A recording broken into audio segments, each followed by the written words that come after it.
¿Qué tal? Hoy vamos a hacer un viaje por una historia que, la verdad, es fascinante. Vamos a seguir el rastro de cómo hemos aprendido a aprender, pero sin estar en el mismo lugar. Es un camino que arrancó hace muchísimo con cartas y paquetes y que hoy nos tiene conectados en redes globales y al instante. Y bueno, todo esto nos lleva a la pregunta clave, ¿no? Parece sencilla, pero es súper compleja.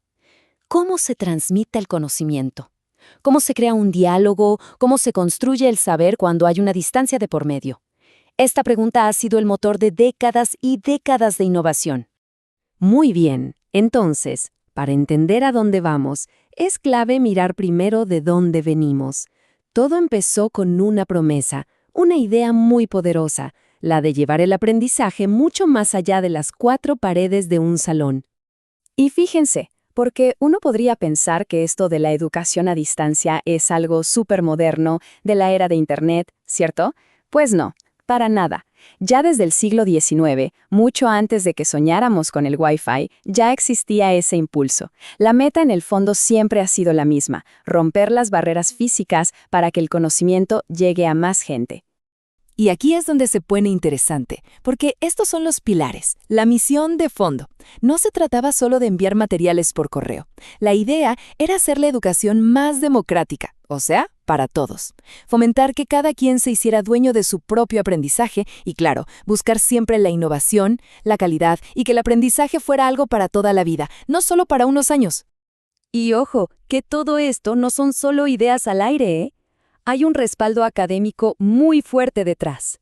Fuentes como esta, de la revista Perfiles Educativos de la UNAM, nos muestran que cada programa a distancia se apoya en una base teórica sólida.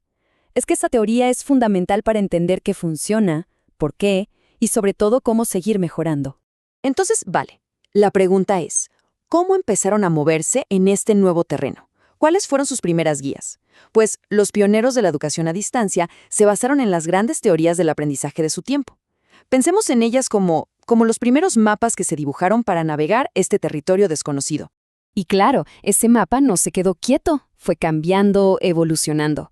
Se empezó con el conductismo. El foco estaba en la instrucción directa, en que hubiera un cambio que se pudiera ver y medir. Luego, el cognitivismo nos hizo mirar hacia adentro, a los procesos mentales, a cómo el cerebro organiza la información.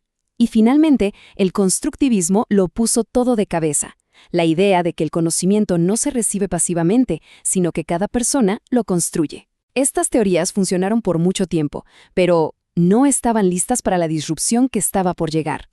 Y de repente, ¡pum!, todo cambió. La llegada de Internet y las redes digitales no fue solo una herramienta más, no. Fue como descubrir un continente nuevo, uno que desafió todo lo que creíamos saber sobre cómo se aprende a distancia. Es que, de un día para otro, la información dejó de estar confinada a los libros o a los paquetes que llegaban por correo. De repente, estaba en todos lados, a un clic de distancia. Las teorías de antes, que se centraban en una persona o en simular un aula, simplemente se quedaron cortas. No podían explicar ni la escala ni la velocidad de este nuevo ecosistema. Y claro, para este nuevo mundo digital se necesitaba una teoría, digamos, nativa digital. Y de ahí surge el conectivismo. Es una propuesta de George Siemens y Stephen Downes para entender el aprendizaje en una era donde todo, absolutamente todo, funciona en red. A ver, para que quede súper claro, el cambio de chip es este.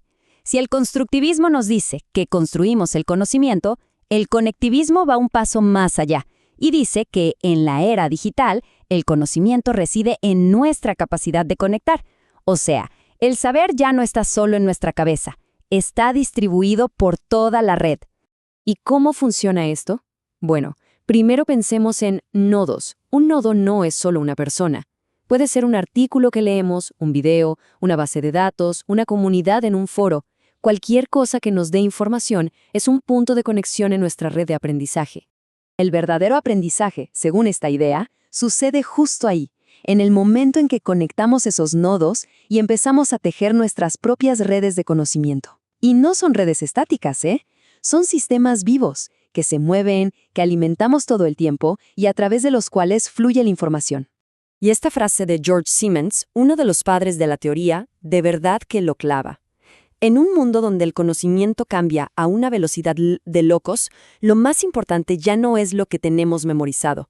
La habilidad clave es saber dónde encontrar la información, cómo saber si es buena y cómo conectarla. Saber aprender es el nuevo saber. Pero, a ver, la historia no termina ahí, ni de cerca, porque si Internet fue la revolución de ayer, la inteligencia artificial está reescribiendo las reglas hoy mismo y está llevando todos estos conceptos a un nuevo límite.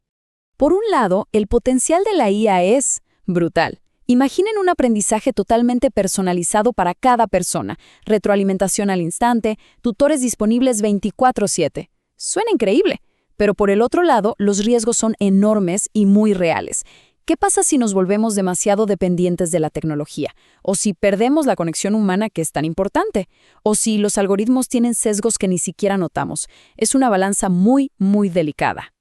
Y con todo esto, el círculo se cierra y volvemos a una pregunta esencial, pero con un giro nuevo. Si el conocimiento está allá afuera, en la red, y si las máquinas pueden ayudarnos a aprender e incluso enseñar, entonces, ¿cuál es nuestro papel en todo esto? ¿Cómo navegamos este mundo para de verdad potenciar nuestra capacidad de aprender, de conectar y de crear?